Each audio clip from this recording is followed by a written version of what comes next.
الرحمن الرحیم والنظر الی وجہ الامۃ، اور دیکھنا باندی کے چہرے کی طرف، والصبرۃ، اور ڈھیری کی سطح کی طرف، ووجہ الدابۃ وکفلھا، اور جانور کے چہرے کی طرف اور اس کی سرین کی طرف، وظاہر ثوب مطوی غیر معلم، اور کپڑے کے ظاہر کی طرف دیکھنا جو لپٹا ہوا ہو، غیر نشان زدہ ہو، الی موضع عالمہ معلما، اس کے نقش و نگار والی جگہ کی طرف اس حال میں کہ نشان لگایا گیا ہو، ونظر وکیلہ بالشراء، اور اس کے وکیل بالشراء کی نظر کرنا، او بالقبض، یا وکیل بالقبض کی نظر کرنا، کافی ہے، لا نظر رسولہ، نہ کہ اس کے قاصد کی نظر کرنا۔ الوکیل بالقبض، وکیل بالقبض وہ ہوتا ہے الذی ملکہ القبض، کہ جس کو مالک بنا دیا ہو قبضے کا، فقال لہ، پس اس کو کہا ہو، کن وکیلا عنی، ہو جاؤ میری طرف سے وکیل، بقبضہ، اس پر قبضہ کرنے کا، بخلاف الرسول، بخلاف قاصد کے، فإنہ الذی امرہ، اس لیے کہ وہ ہے کہ جس کو حکم دیا ہو، بأداء الرسالۃ، بالتسلیم، پیغام کی ادائیگی کا، حوالگی کے پیغام کی ادائیگی کا، فالبائع، پس بائع، اذا لم یسلم الیہ، جب اس کو وہ اس کے حوالے نہ کرے، لم یملک الخصومۃ، تو وہ مالک نہیں ہوگا خصومت کے، بخلاف الوکیل، بخلاف وکیل کے، وعندہما، اور صاحبین کے نزدیک، نظر الوکیل بالقبض غیر کاف، وکیل بالقبض کا دیکھنا کافی نہیں ہے، لأنہ وکلہ بالقبض، اس لیے کہ اس نے اس کو وکیل بنایا ہے قبضے کا، لا بالنظر، نہ کہ دیکھنے کا۔ ولی ابی حنیفہ رحمہ اللہ تعالی، امام صاحب کی دلیل یہ ہے، ان القبض الکامل بالنظر، کامل قبضہ نظر کے ساتھ ہوتا ہے، لیعلم، تاکہ وہ جان لے، ان ھذا ھو الذی امر بقبضہ، یہ وہ چیز ہے کہ اس کو حکم دیا گیا اس پر قبضہ کرنے کا۔ والنظر الی وجہ الامۃ، باندی کو یا گندم کی ڈھیری کو بن دیکھے خرید لیا تو خیار رویت تب ختم ہوگا جب باندی کے چہرے کو دیکھ لے اور ڈھیری کی سطح کو دیکھ لے۔ باندی کو یا گندم کی ڈھیری کو بن دیکھے خرید لیا تو خیار رویت تب ختم ہوگا جب باندی کے چہرے کو دیکھ لے یا گندم کی ڈھیری کی سطح کو دیکھ لے۔ جانور بغیر دیکھے خرید لیا تو اس کے چہرے اور اس کے سرین کی طرف دیکھنے سے خیار رویت باطل ہو جائے گا، اس کے بعد اس کو پسند کرنے کا اختیار نہیں ہوگا۔ جب دیکھ لے گا تو اس وقت اگر پسند نہیں ہے تو واپس کر سکتا ہے۔ تو جانور اگر خرید لیا بن دیکھے تو اس کا چہرہ اور اس کے سرین دیکھنے سے اس کا خیار رویت باطل ہو جائے گا۔ وظاہر ثوب مطوی، لپٹا ہوا کپڑا بن دیکھے خرید لیا تو دیکھیں کہ وہ نقش و نگار والا ہے یا نہیں ہے۔ اگر وہ نقش و نگار والا نہیں ہے تو اس کے ظاہری سطح کی طرف دیکھنے سے خیار رویت ختم ہو جائے گا، اور اگر نقش و نگار والا ہے تو اس کے نقش و نگار والی جگہ کی طرف دیکھنے سے خیار رویت باطل ہو جائے گا۔ لپٹا ہوا کپڑا بن دیکھے خرید لیا تو دیکھیں گے وہ نقش و نگار والا ہے کہ نہیں ہے۔ اگر نقش و نگار والا نہیں ہے تو اس کی ظاہری سطح کی طرف دیکھنے سے خیار رویت باطل ہو جائے گا، اور اگر نقش و نگار والا ہے تو اس کے نقش و نگار والی جگہ کی طرف دیکھنے سے خیار رویت باطل ہو جائے گا۔ ونظر وکیلہ بالشراء، بن دیکھے شے خریدی، یعنی کہ وکیل بنایا کہ جاؤ تم اس کو خرید لو، اور پھر وکیل نے اس چیز کو دیکھ لیا تو یہی دیکھنا کافی ہوگا، اب موکل یعنی مشتری کو خیار رویت حاصل نہیں ہوگا۔ شے کو دیکھا نہیں ہے اور وکیل بنایا کہ جاؤ میرے لیے وہ چیز خرید کر لے آؤ، اب وکیل نے وہ چیز دیکھ لی تو یہ دیکھنا کافی ہوگا، موکل یعنی مشتری کو اب خیار رویت حاصل نہیں ہوگا۔ وکیل بنایا کہ میں نے فلاں سے شے خرید لی ہے، تم جاؤ اس پر قبضہ کر لو۔ وہ وکیل بالقبض گیا، اس نے قبضہ کر لیا اور دیکھ بھی لیا، تو اب یہ نظر بھی کافی ہو جائے گی، جس نے وکیل بنایا ہے یعنی موکل، وہ اب خیار رویت کا حامل نہیں ہوگا، اس کو خیار رویت حاصل نہیں ہوگا۔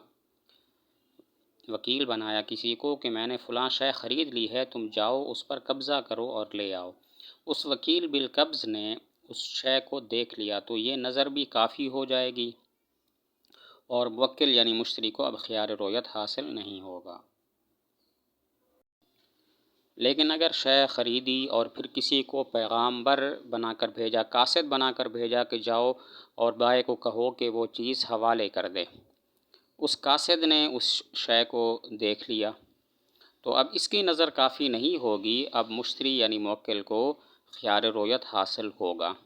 بن دیکھے شے خریدی اور پھر قاصد بنا کر بھیجا کسی کو کہ بائع کو کہو وہ حوالے کر دے، قبضے کا وکیل نہیں بنایا، اس کو یہ کہا تم جا کر پیغام دے دو کہ وہ چیز حوالے کر دے۔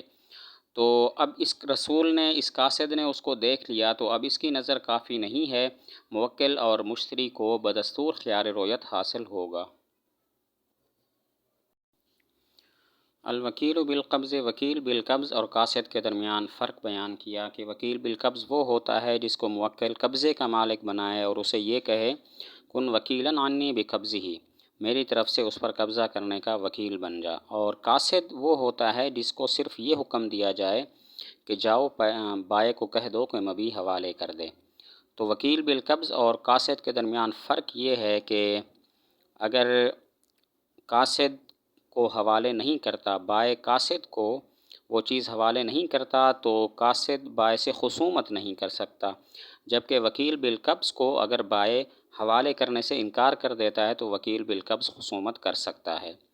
وکیل بالقبض اور قاصد کے درمیان فرق یہ ہے کہ وکیل بالقبض وہ ہوتا ہے جس کو موکل نے قبضے کا مالک بنایا ہو، اسے کہا ہو کن وکیلاً عنی بقبضہ، میری طرف سے اس پر قبضہ کرنے کا وکیل بن جا، اور قاصد وہ ہوتا ہے جس کو یہ حکم دیا گیا ہو کہ جاؤ اور بائع کو پیغام دے دو کہ مبیع حوالے کر دے۔ ان دونوں میں فرق یہ ہے کہ اگر بائع قاصد کو مبیع حوالے نہیں کرتا تو قاصد اس سے خصومت نہیں کر سکتا، لیکن اگر بائع وکیل بالقبض کو مبیع حوالے نہیں کرتا تو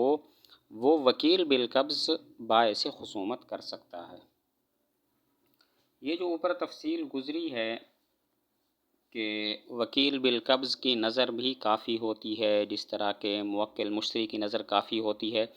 یہ امام صاحب کا مذہب ہے۔ صاحبین فرماتے ہیں وکیل بالقبض کی نظر کافی نہیں ہے۔ یہ جو اوپر گزرا کہ وکیل بالقبض کی نظر بھی کافی ہے، خیار رویت باطل ہو جائے گا مشتری یعنی موکل کا، یہ امام صاحب کے نزدیک ہے، جبکہ صاحبین فرماتے ہیں وکیل بالقبض کی نظر کافی نہیں ہے۔ صاحبین کی دلیل یہ ہے موکل یعنی مشتری نے اس کو قبضے کا وکیل بنایا ہے، نظر کا وکیل نہیں بنایا، لہذا وکیل بالقبض کی نظر کافی نہیں ہوگی، موکل اور مشتری کا خیار رویت باطل نہیں ہوگا۔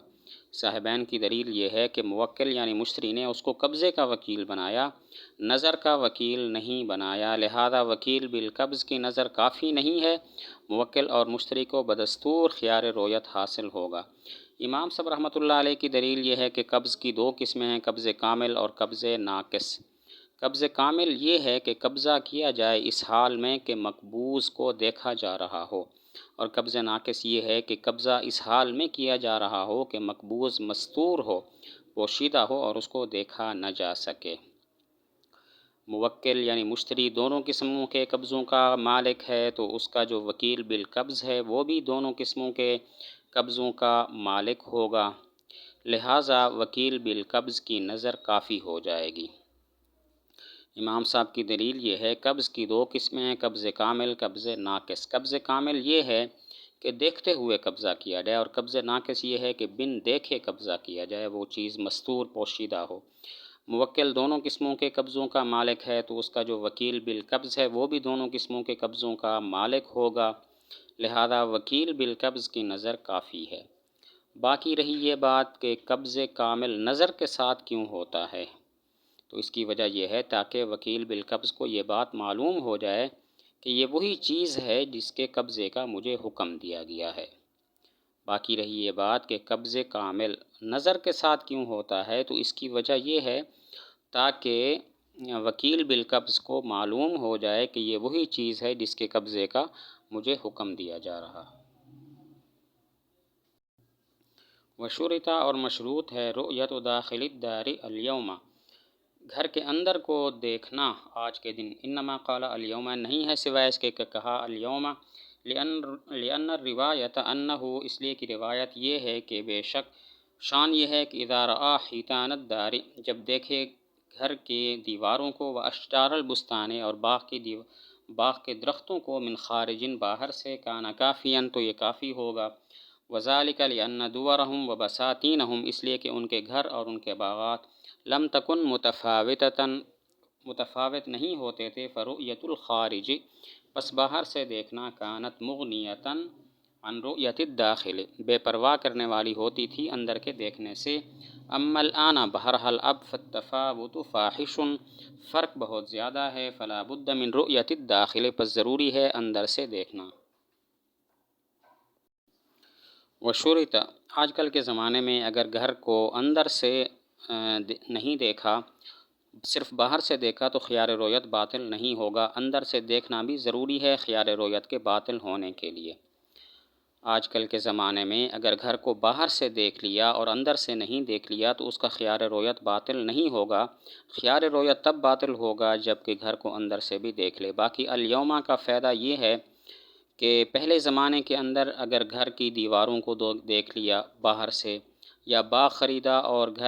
باغ کے درختوں کو باہر سے دیکھ لیا، اندر سے نہیں دیکھا تو وہ کافی ہوتا تھا، خیار رؤیت اس سے باطل ہو جاتا تھا، اس لیے کہ پہلے زمانے کے گھر اور باغات ایک جیسے ہوتے تھے، تو باہر سے دیکھنا وہ اندر کے دیکھنے سے بے پرواہ کر دیتا تھا۔ لیکن آج کل کے زمانے میں بہت فرق ہے، لہذا خیار رؤیت کے باطل ہونے کے لیے اندر سے دیکھنا بھی ضروری ہے۔ باقی الیوم کا فائدہ یہ ہے کہ پہلے زمانے میں اگر گھر کی دیواروں کو باہر سے دیکھ لیا، باغ خریدا اور اس کے درختوں کو باہر سے دیکھ لیا، اندر سے نہیں گیا تو اس کا خیار رؤیت باطل ہو جاتا تھا اور یہ کافی ہوتا تھا، اس لیے کہ اس زمانے کے گھر اور باغات ایک جیسے ہوتے تھے، لہذا باہر سے دیکھنا کافی ہوتا تھا۔ لیکن آج کل کے زمانے میں بہت زیادہ فرق ہے، اسی وجہ سے خیار رؤیت کو باطل کرنے کے، خیار رؤیت کے باطل ہونے کے لیے اندر سے دیکھنا بھی ضروری ہے۔